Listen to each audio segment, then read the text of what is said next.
3 main class championship events remain in Europe, because I am not going to be doing the 1000 miles championship until a bit later on. So, after selling the Volvo 240 GLT Estate that I sold, which model-wise, minus the customization on the car which I already bought, it's basically this car, essentially. And I have committed my future endeavours to making sure I do race this thing.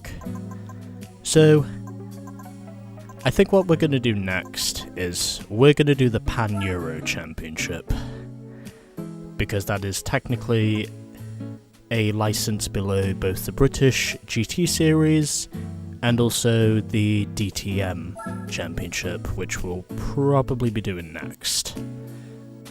So, I have thought about how this is going to be arranged, and we are going to use the car that we won from scoring 25% completion a bit earlier on, and that's this, the Audi Nuvolari Quattro.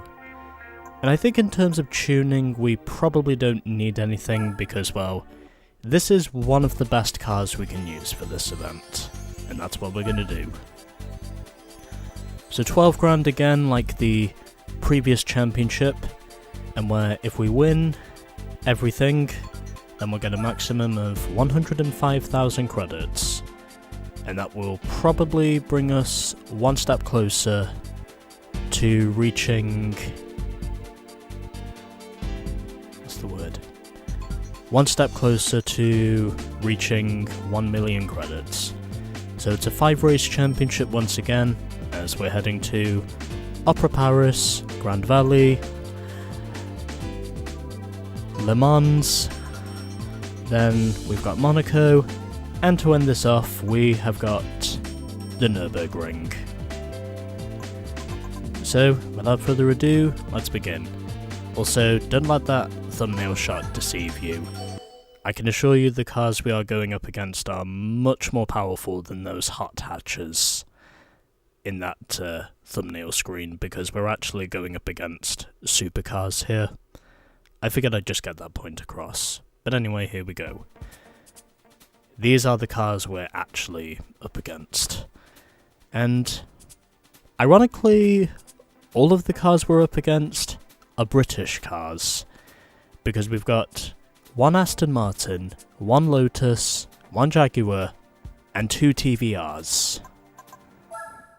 I think this is probably going to be a cakewalk from what I can see, because, well, all those cars, they probably have at least 350 horsepower, probably 400 to 500 horsepower at the max.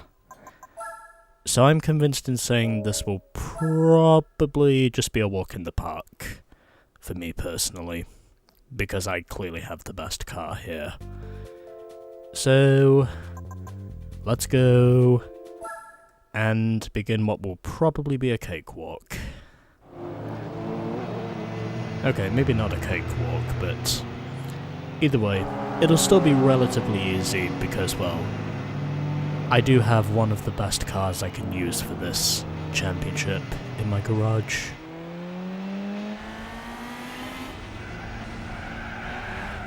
And although this thing is 4-wheel drive, it does have a habit of being, I would say, understeery.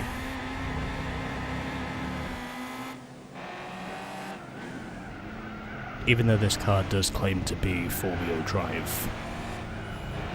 But I suppose even 4-wheel drive cars from time to time are prone to the occasional blunders of understeer and or oversteer.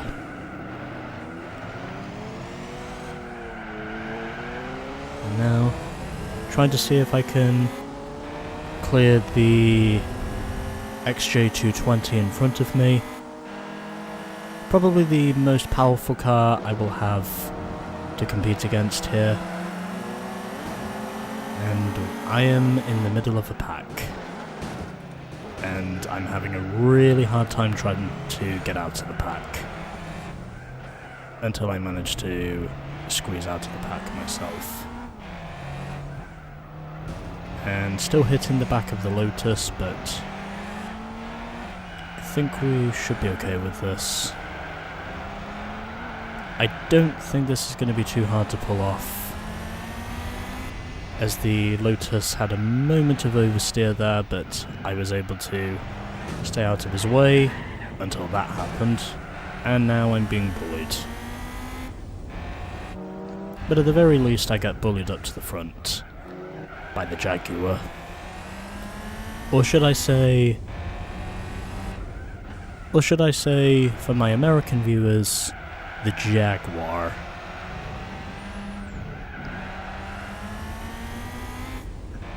But I do forgive him for it because, well, he has a Jag. And now it looks as though my Audi is officially pulling away from the Jag.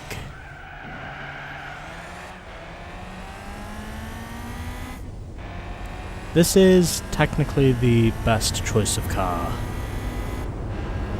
you have for this event, or at least I believe it to be one of the best car choices you have, as I got very wide there on the corner entry, but everything seemed to be working out okay. And now I'm hopeful in saying that we can manage to work our way into what will probably be domination for the rest of this championship. Because, well, since I am heading back to university on Monday morning at the time of recording this, because, well, I'm recording this on a Friday,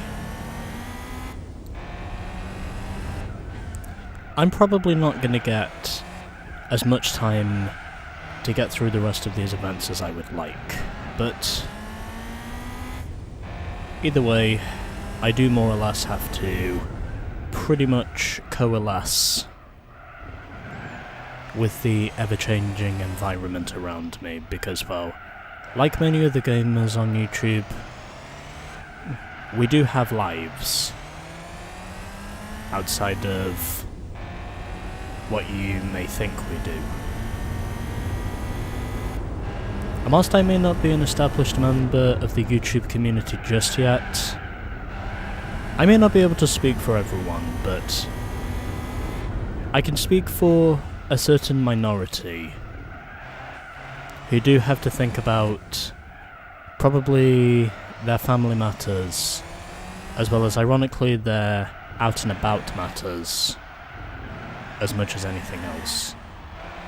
And also work matters as well, because, as I said before, we gamers here on YouTube, we do have lives outside of the things you think we may do.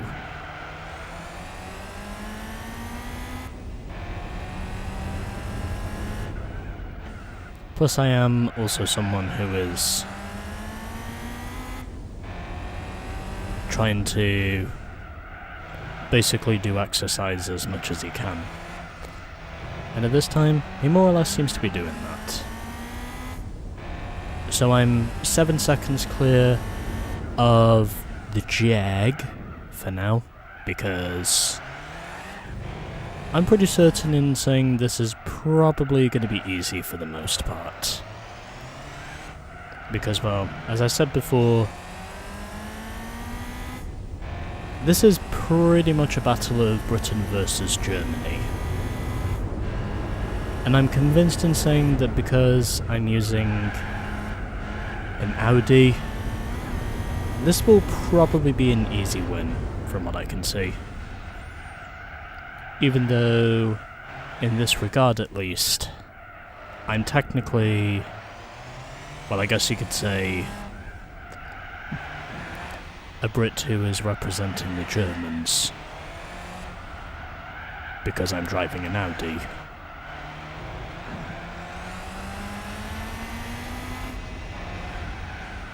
But either way,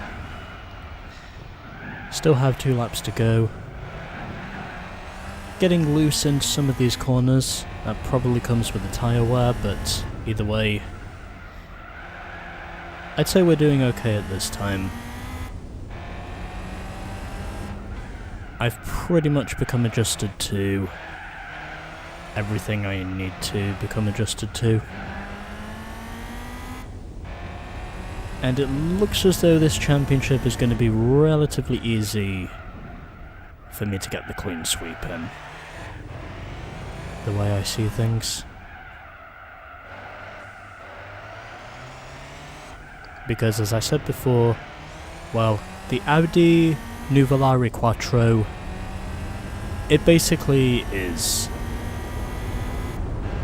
pretty much the best car you can use for this championship, and that's pretty much what I am managing to prove here. And I've overshot the corner, and that's a wall. But you know what?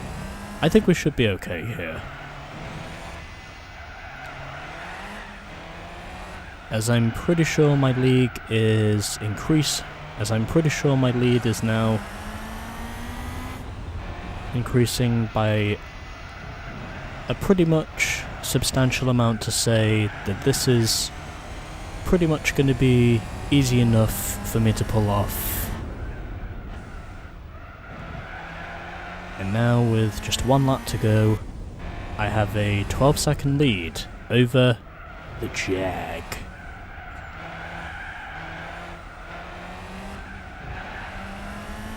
And I'm convinced in saying that's more or less what the rest of this championship is going to look like as well.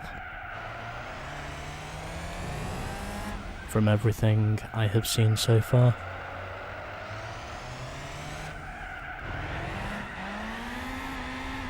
And getting some understeer off the corner.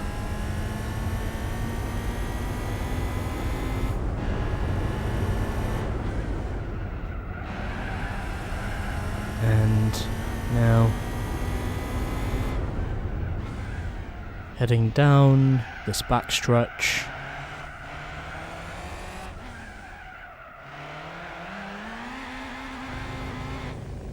And getting some, I think that was probably oversteer that time around, because, well, this thing is 4-wheel drive, so it's possible to get understeer and oversteer.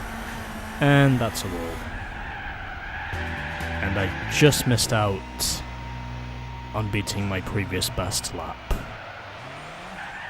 But you know what? That's okay, because I still wound up winning in the end. Pretty handily. And no one makes it to the finish before the fade. Oh well. I think that'll probably be more likely to happen in the other races that we do. But because of how long these races are, I don't think we're really going to have any trouble with this. So 1 race down and 4 to go.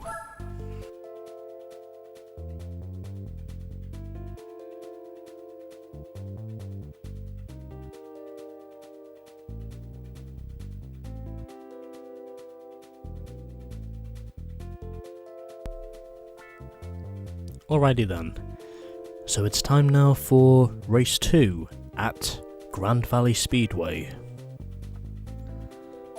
And where it looks like it's going to be a pretty easy clean sweep from what I can see.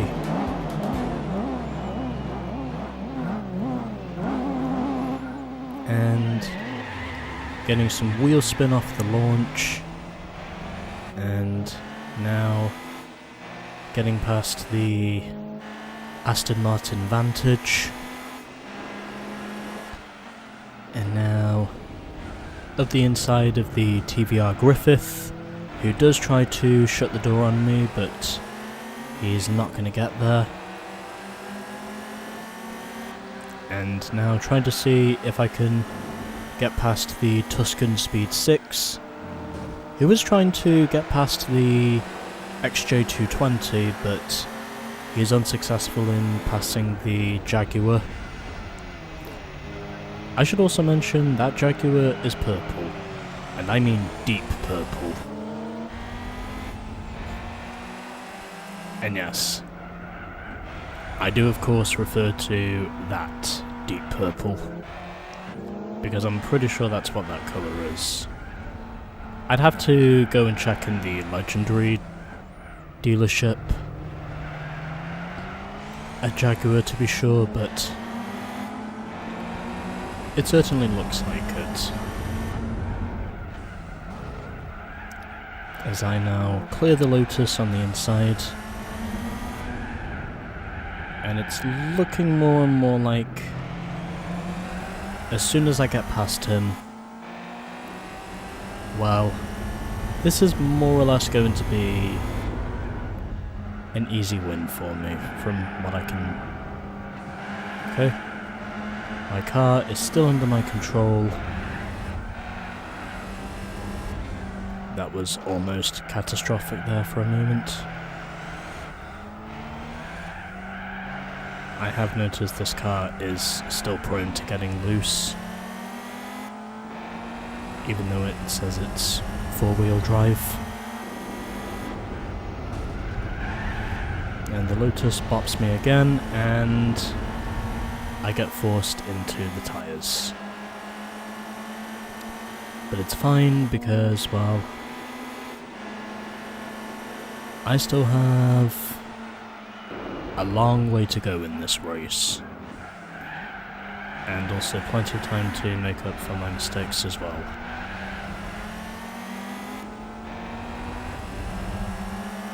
Now I just have to figure out how to clear him, and now that I have cleared him, I just have to make sure I break away from him, which is probably what will happen at this point.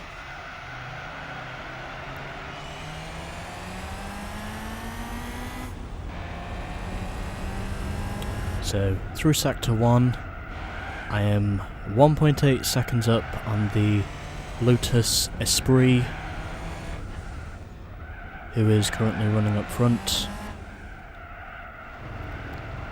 and now heading through the first tunnel.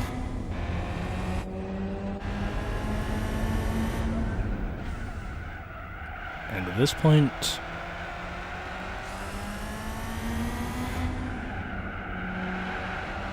we seem to be very much on our way to going for what could very well be another dominant win, since we are now up at the front of the field. Because from here onwards, the only thing I will really be asking myself to do is pull away from the pack behind.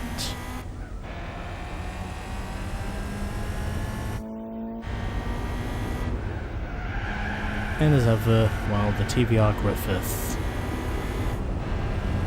very much proving to be the field filler at this stage because of, well, how far back he is.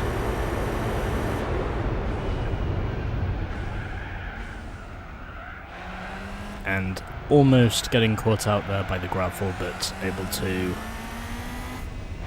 keep those errors in check.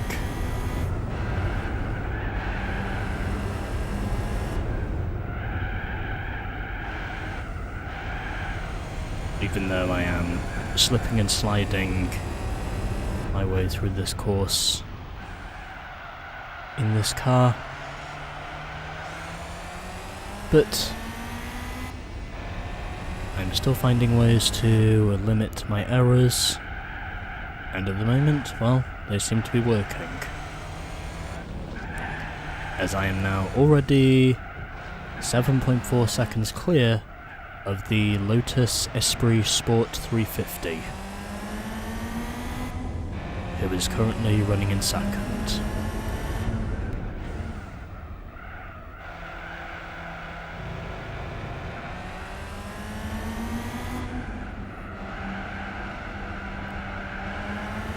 Okay. We are doing well at the moment.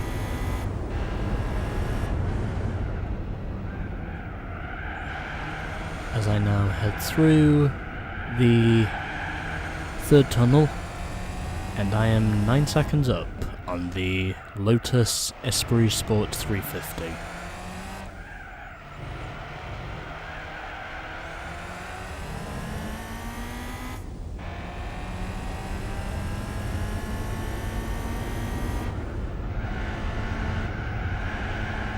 I'm getting through the corner at just over 100. Now, this is pretty much me focusing on just getting to the end. Oh, I'm loose. Yep, I knew that was going to happen eventually.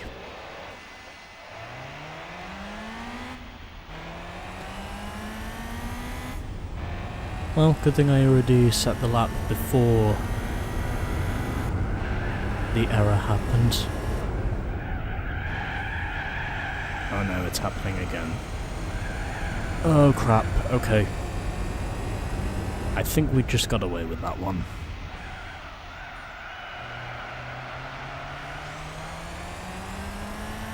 But anyway. We're doing well at the moment, in spite of the errors we've made in certain areas, but either way. Oh, yeah, and now I have spun. I have fully spun out in this thing.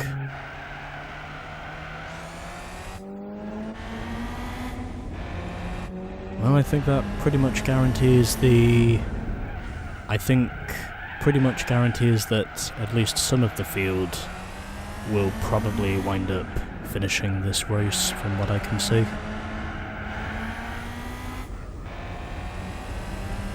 This will honestly be a closer race than what I think Opera Paris was, especially since the gap has now decreased to just 4 seconds. So, unless I basically go like an absolute bat out of hell on the last lap, I think we are going to get some other finishers in this race. Because my car in this race compared to the last one, it's a lot looser. And I've also made a few more errors as a result of that. Final lap of race 2. And stepping on the brakes earlier so I can get through the corner. And now I am virtually 5 seconds clear of the Lotus. So hopefully we can get this to work.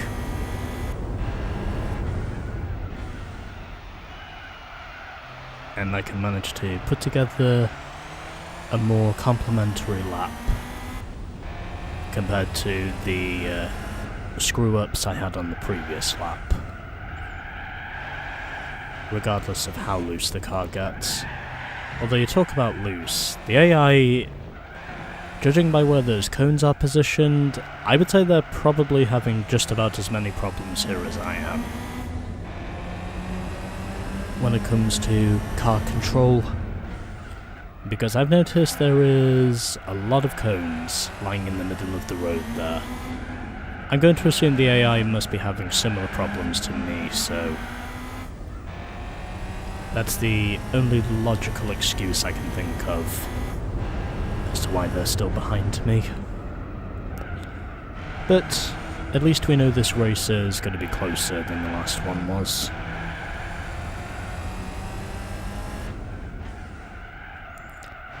I can definitely say the AI are easily closer to me here at Grand Valley in this game than what they are in Tourist Trophy.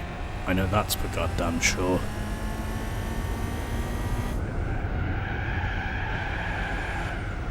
Because, well, Tourist Trophy, that typically tends to have some odd affairs when it comes to domination.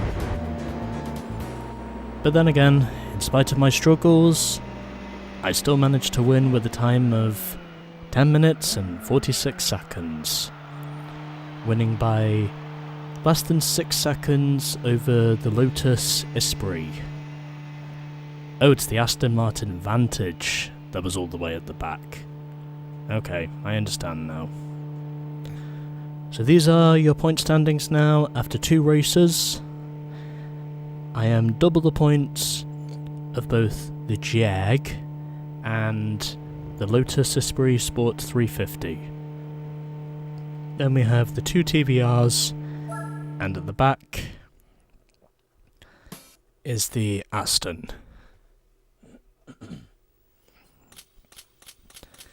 So, my 600 horsepowered Audi Nuvolari Quattro wins again. And you know what? I think I will have the luxury of saving this replay. Because I figure, why not?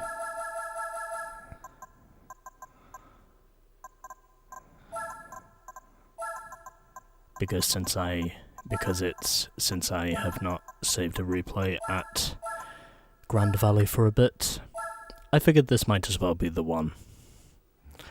Still, that race was a lot closer than Opera Paris in my opinion.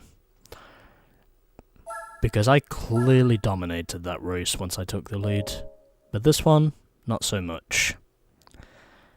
Because I can definitely say the road surface here at Grand Valley did give me more problems. Anyway, on to race 3. And now we are at Circuit de la Sarthe. Let's go. We are, of course, on the modern day variant with the chicanes being fitted in the Mulsanne section.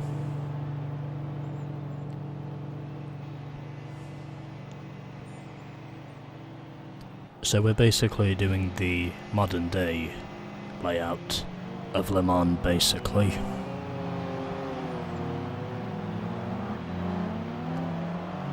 But here we go. Around for 2 laps of the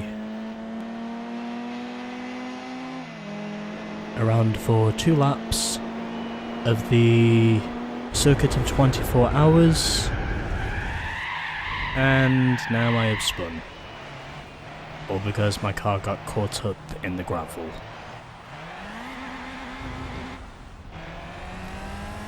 I kind of figured there was going to be a point where sooner or later this car was going to catch me out. So I think it's fair to say the problems of understeer and oversteer are still very much prevalent here, as it is the Lotus Esprit Sport 350 who leads the pack.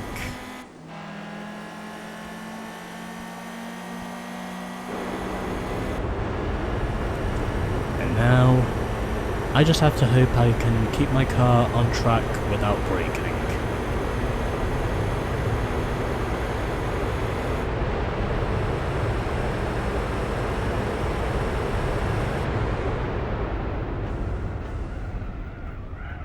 And 6th gear in this car is longer than all the other gears.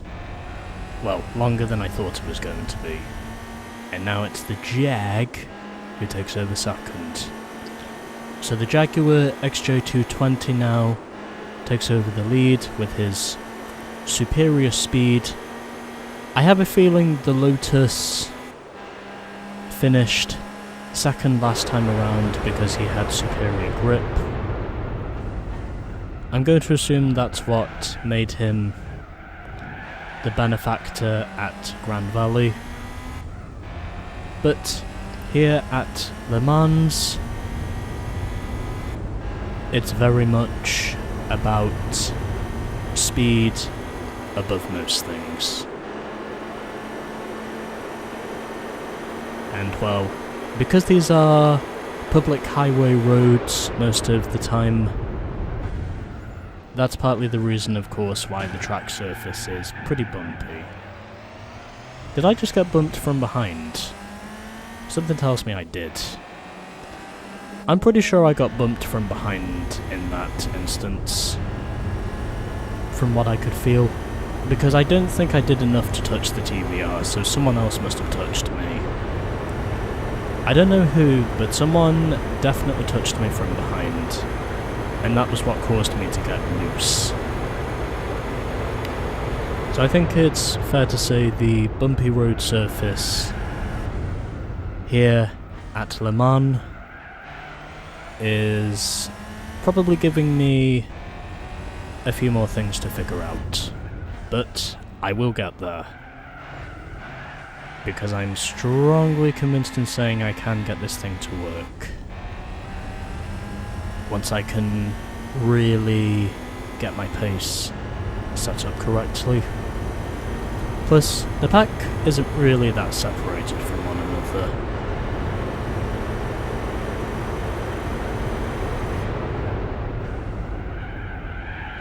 And I do know my way around Le Mans pretty well, but this bumpy track surface right now, it is giving me problems. And that's why I'm still in P5. Because I'm having a hard time trying to actually keep the car under control. But I will get it figured out, because that's what I always do. I like the prospect of a good challenge, and I do my best to make sure I can live up to the task. Although I think if we didn't have to contend with those chicanes, this might be a little bit easier. For me, anyway, but either way, I am starting to catch up now to the Jaguar, so I don't think we're losing too much time at the moment. Just gotta hope I don't go for another spin this time like I did before. And that was the oversteer kicking in as I went through the corner. I think the Jag got off into the gravel there. He must have probably ran wide on the corner exit.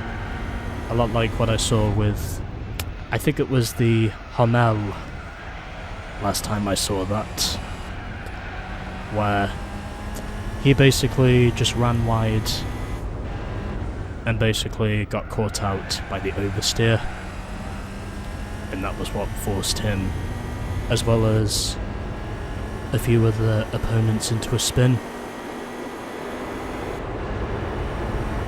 But either way, I'm now cleared from the rest of the pack, and now I am closing in on the Jag.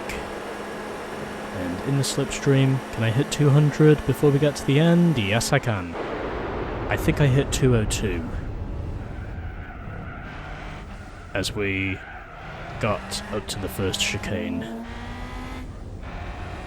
And now heading up the second Mulsanne straight,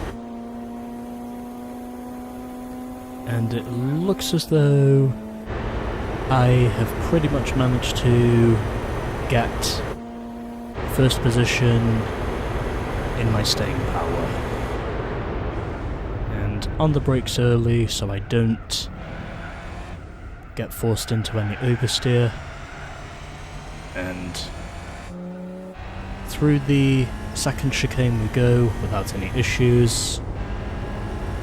The only issue I really had on this lap was that moment of oversteer that kicked in that forced me onto the grass, but either way, since then, it's pretty much been smooth sailing, and that's the way I like it.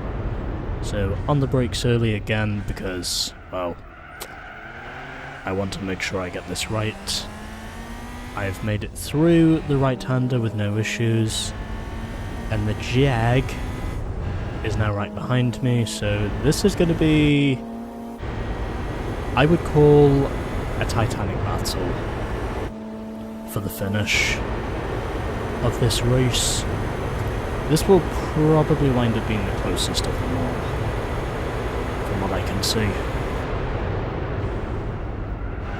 Because the bumpy track surface has definitely made this race more interesting. But either way, it's a battle mostly for pride. It's a battle of two manufacturers that are synonymous with success here at Le Mans. Even though the Jaguar XJ220 was technically disqualified from having I think it was an illegal exhaust that got it DQ'd from the 1993 results, when I'm pretty sure it was that very car that won. And, oh, the Jag is gone. He must have dropped back. Well, I think that pretty much ends the prospect of there being a fight to the finish, unless I go for a spin. But I don't believe that's going to happen. As we're now into the 4-minute mark for lap 2. And just trying to stay under control as we get through the Ford chicanes. And off the third one. And heading past the Rolex clock.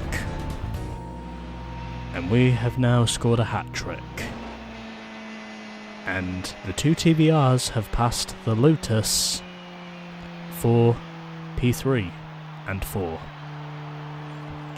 So that's now going to vault the Jag back up into P2, and the Lotus will be forced to settle for P3 at this stage. So 30 points to me, 16 points to the XJ220, and 12 points now to the Lotus. And then we've got the two TVRs and the Aston Martin Vantage with his amount of, well, I guess you could say underhandling has proven to pretty much be the field filler here. Which isn't necessarily a bad thing by any means. But either way, there we go. I'm debating over whether I should save this one or not. No, I'll go with my original plan. I won't replace my original replay, because I like my original replay. Anyway, now we just have 2 races to go. We've got this, and then we've got we've got this, and then we've got Nürburgring. And then after that, we just have 2 championship events to go.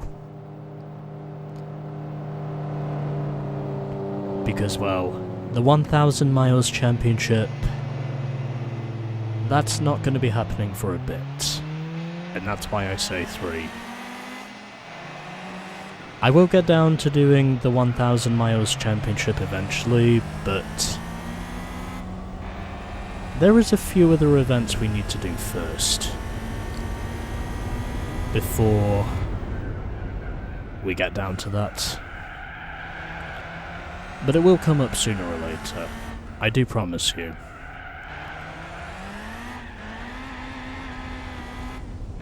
I swear I will make sure to get that event done sooner rather than later. And since we're now back on a city course, well, this is probably going to be where the Audi will no doubt be at its most comfortable.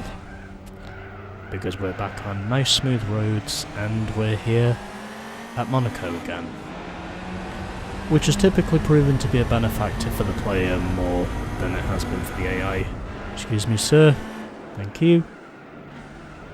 And now, exiting the tunnel and through the harbour chicane, now onto the harbour straight as we head past the luxury yachts, now heading through Tabac, and now we've got the swimming pool bus stop section.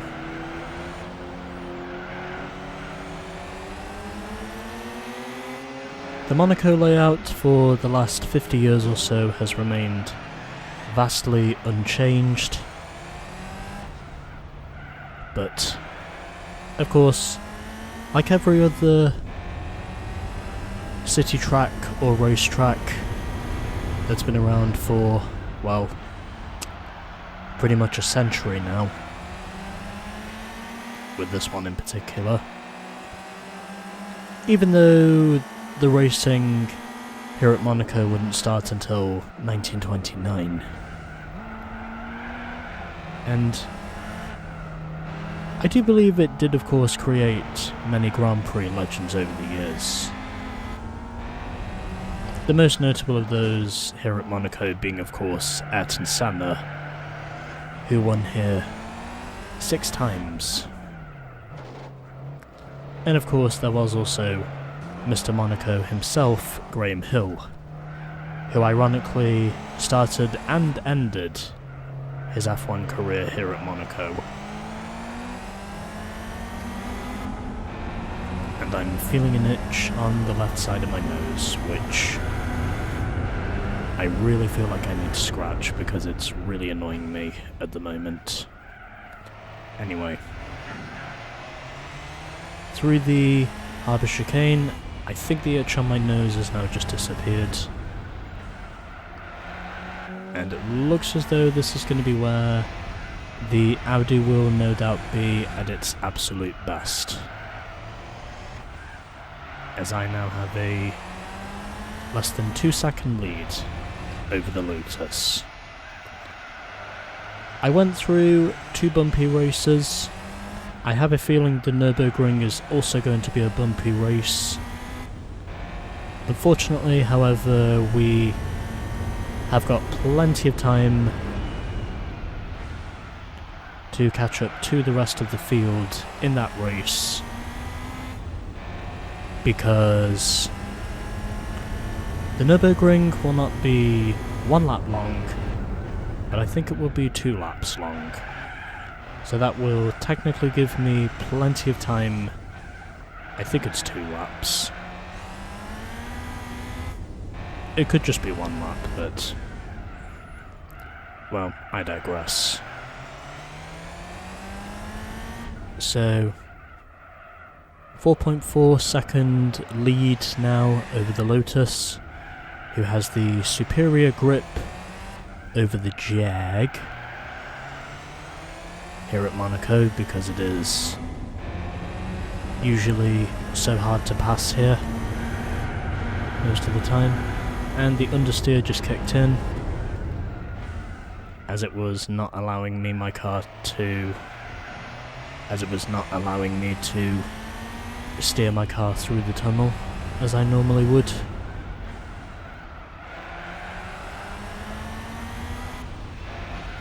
Because this car is 4-wheel drive, I can get effects of both understeer and oversteer.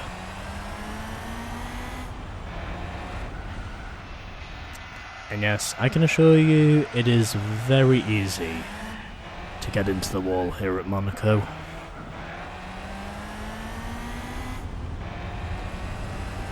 The margins for error are just so finite here, regardless of which car you drive around these streets. And, oh, yep, I went into the wall at, I think that was Sandervot. But anyway, heading up the hill now, up towards, I think this is La Massenay, if I'm not mistaken.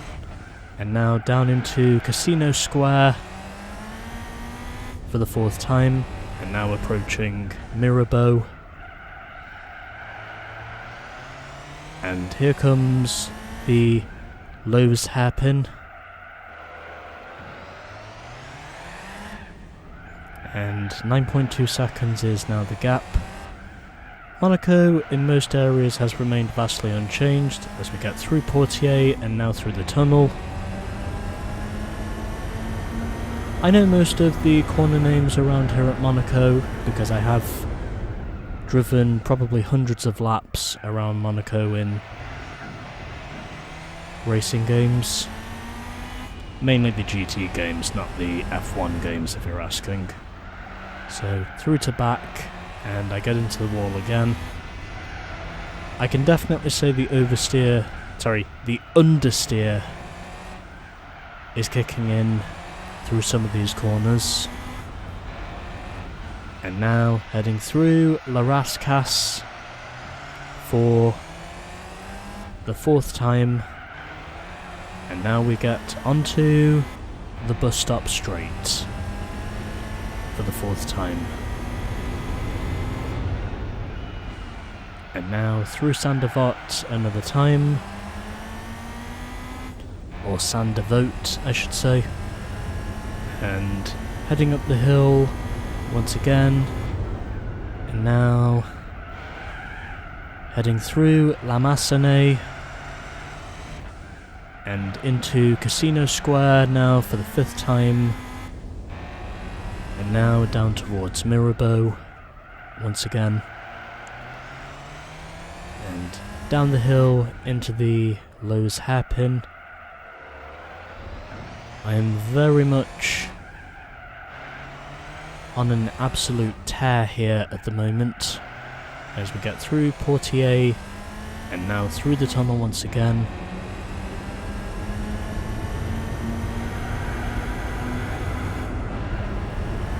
And down the hill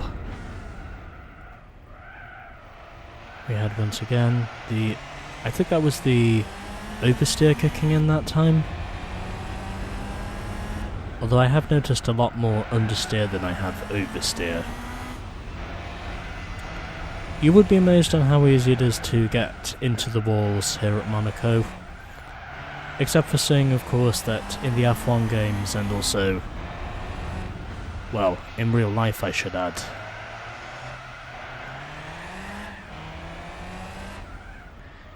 If you get into the walls here, then well, your car will pretty much be totaled. As I know, of course, from driving around Monaco in old F1 games. If there is one course that I probably hate driving around more than any other in F1 games, it would probably have to be Monaco. Now the qualifying sessions, I think, for Monaco, they're probably some of the best you'll see all season, but as for the race itself, well, they tend to be pretty boring single file affairs a lot of the time. And well, because the cars themselves are so heavy and wide, they're basically speedboats, just ripping around this place most of the time these days because the cars are so heavy and wide that it's honestly hard to determine if the race itself is really worth it. Qualifying, yes. The race, not so much. Unless there's actual chaos, which a lot of the time doesn't really happen these days here at Monaco, unfortunately.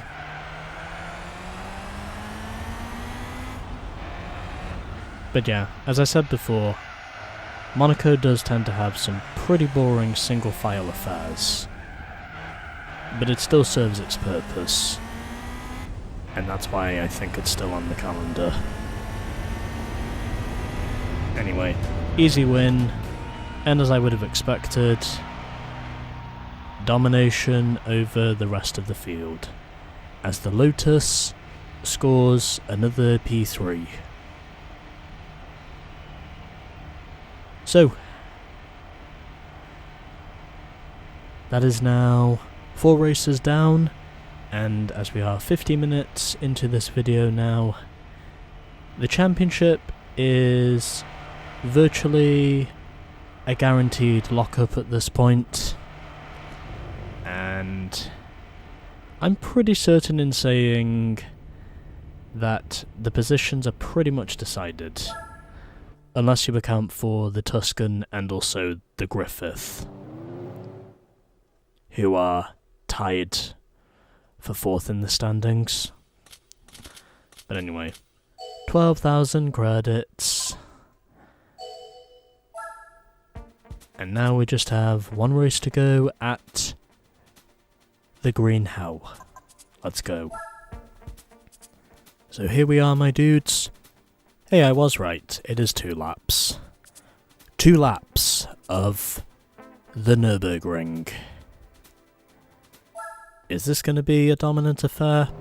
Probably not. But once I do manage to take over the lead and stand firm with my Audi, I have a feeling we'll more or less be pulling away from the rest of the field.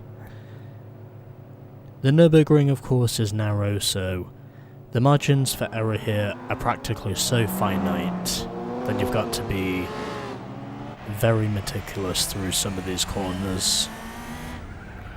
But I reckon once I take over the lead, winning this race will be simple enough, as the Aston Martin Vantage runs me onto the grass. Wasn't really anything else that could be done. I tried to stay out of his way as much as I could, but I just happened to be caught up in the aftermath of it. It's just unfortunate. It's the sort of thing I would expect to happen.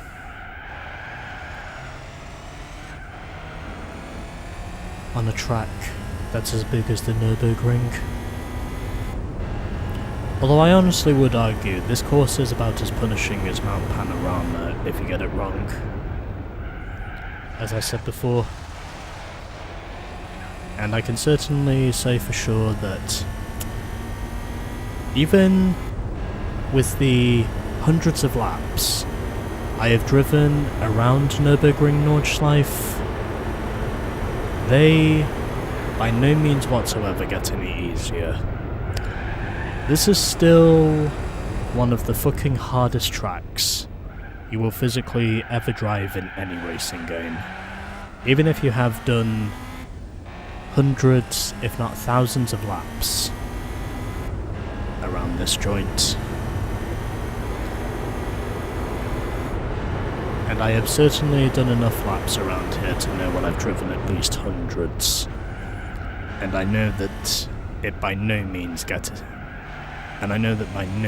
whatsoever it gets any easier. This is still pretty much hell, whichever way you see it.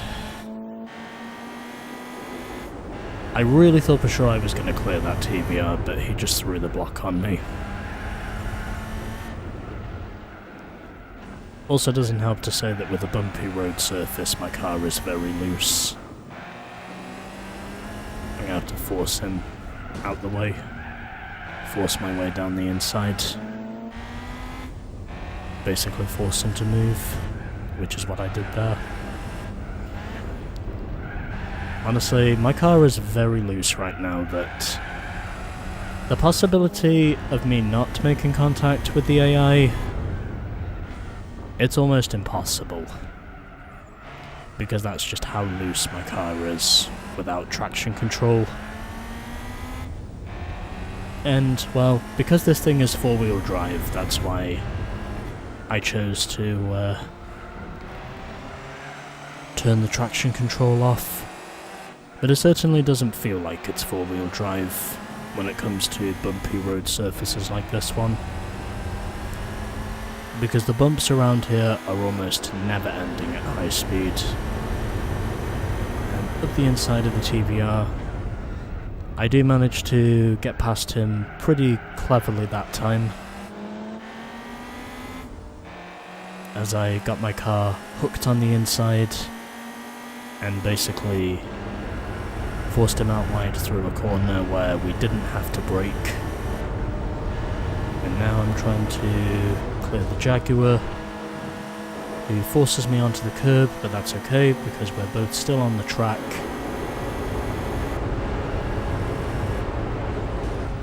I'm trying to get past him as much as I can, and my car is now gone. Damn it. Well, at least I'm still ahead of the Griffith. I'm actually kind of glad to say that this race is 2 laps and not 1. Fuck, okay. I think that TVR has just been annoying. Because I was pretty sure when he threw the block on me, he was not willing to just let me go. Yeah, maybe I should have just put the traction control back on for this one. I tried to clear the Jaguar as much as I could, but at this time, that's clearly not working. And it looks as though this one is going to be hard fought because of all the goddamn bumps you have to deal with. And because you have to deal with so many bumps around here, it's almost never ending until you actually get to the end of a race here. Fortunately, however, I don't have to drive this thing for the 24-hour endurance, because there is no way in hell I'm using this thing to drive 24 hours in. And I won't have to, because we will be driving touring cars around the Nürburgring. Or at least I think we'll be driving touring cars. But I still haven't decided on which. Fucking hell. Yeah, that's right, stay the fuck out of my way. I really hate these bumps. They're just all over the fucking place. That it's almost inhospitable with cars that you know will basically be loose with as much horsepower as this one has.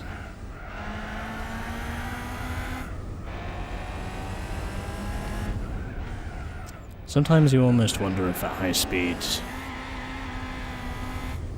Sometimes you almost wonder if at high speed the car itself is quite literally just blowing itself to bits almost.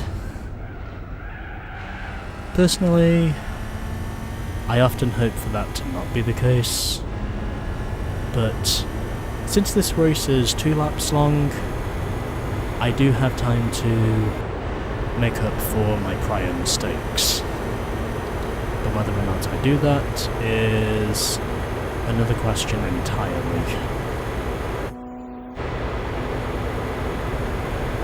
Because my god, if there's one thing I know for definite about this track, it's that it is very punishing if you get any of these corners wrong. Especially if you're doing speeds over 100. Fortunately, however, I'm not the only one who's having problems. Because, well, looks like both the Jag and the Lotus got into each other down the end of that long straight. And again, the Jag continues to block me. I pretty much force him out the way, because I think he was just being annoying at that point. Plus, he technically did do the same thing to me and ultimately spun me out, but I have since managed to recover from that mistake, and I am in for a very real chance of winning this thing. So I think it's fair to say the bumpy road surface has made this a very interesting race. And because of how long the track is, well, the Nürburgring North Loop at least, which is what? Nordschleife? Damn it. I was really hoping that would not be the case. God damn it. I almost made the corner.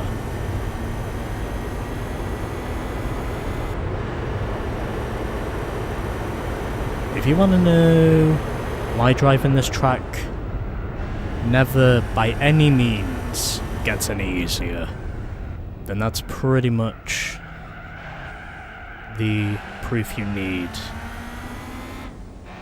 to show just how fucking hard it is to actually keep your car on the track long enough without crashing.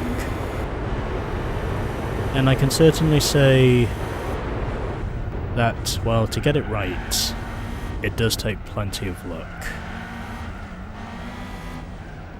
And I think that's probably where the beauty of it is. I mean, it just feels so satisfying when you've managed to complete one full lap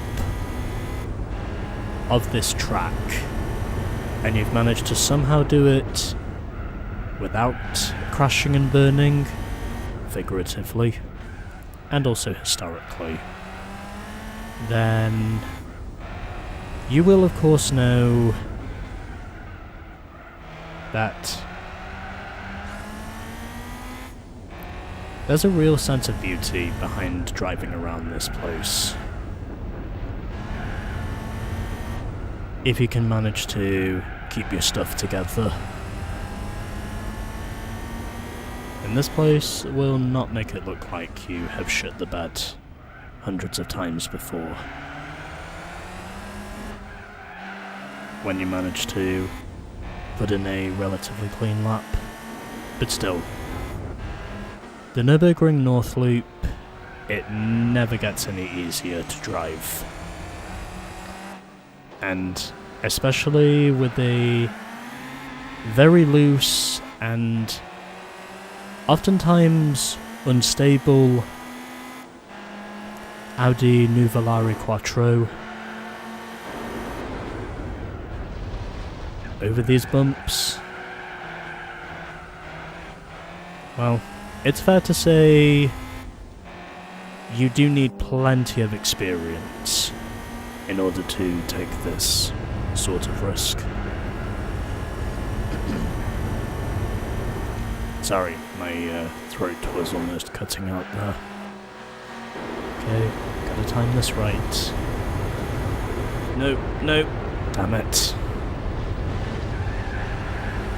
Shit. I almost had you there. Yeah, you know what? I'm gonna stay behind until we get to the corner. Then I'll pass you. This TVR is not wanting to be passed. I know that's for goddamn sure. He appears to be the most stable of all of us at this time. Sorry, that wasn't me. That was just my throat basically acting up again. I really need a drink after this. And we get through the carousel, and now, ironically, at the carousel, I now emerge as the leader. And that means maybe I can afford to relax. As we are now well past the 1 hour mark for this championship.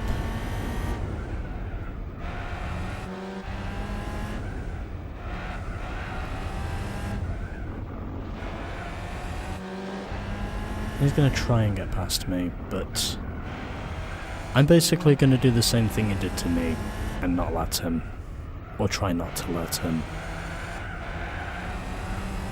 So, we have about I think we have about a third of a lap to go. A third of the lap to go now. And the Lotus has now caught back up to the TVR, so there are still some points up for grabs here. But as long as I can weather the storm from here to the end, I think we should be good. Even though I have noticed there are a few areas here on the North Loop that very much do seem to be jumps. There's honestly no better feeling than putting together what's been a truly exemplary lap of the Nürburgring if you just get it right. It's practically a storm every time you enter it, but at the same time, if you manage to get everything right when you set the lap itself and you're able to stay out of trouble long enough, the feeling of being rewarded here, well, it's honestly just one of the best feelings in the world, in my opinion, if you get it right. I've had my fair share of drama around here, because, well, obviously that comes with years of experience with this place. But I've also had plenty of satisfying moments here as well. Ironically, the man who still holds the record for the fastest time set here at the Nürburgring is Stefan Beloff, who set the record lap here in 1983, driving a Porsche 962. And off the final corner, and there we go, easy enough win. And that took me 15 minutes and 21 seconds to set 2 laps around here, and in the end it was the Jag who came home second, and the TVR also finished. And the Aston Martin Vantage, well, he's out there somewhere. He probably won't get to the line before the points have been fully displayed. So 50 points to me, 26 points to the Jaguar, 21 points to the Lotus, 15 points to the Tuscan, 13 points to the Griffith 500, and 5 points to the V8 Vantage. So 1 hour and 8 minutes later, and we are once again the champions. So another 12 grand for winning the race, which means we have scored another clean sweep, with there being a few challenges along the way, and 45 grand for winning the championship overall. Boosting our total now up to over 900,000 credits. Already explained the points, don't need to explain them again. I have the clean sweep, so let's now move on to the prize car.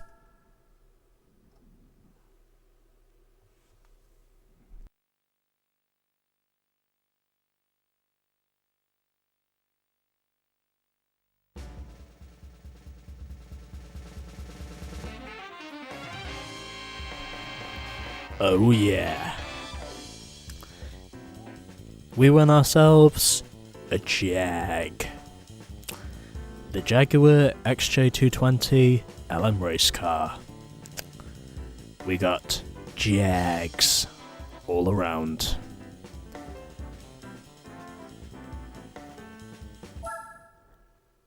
We got ourselves a Jag. Okay, I'll stop now. So, clean sweep of the Pan-Euro Championship. And as I said earlier on, don't let that thumbnail image fool you. The cars you're going up against are clearly much faster than those French hot hatches that we faced earlier on and, well, beat head on with the clean sweep. Again, with some challenges along the way, but either way, there we go. That was the Pan-Euro Championship. And next up will probably be the German Touring Car Championship. And then after that we'll probably do the British GT Series. But there we go.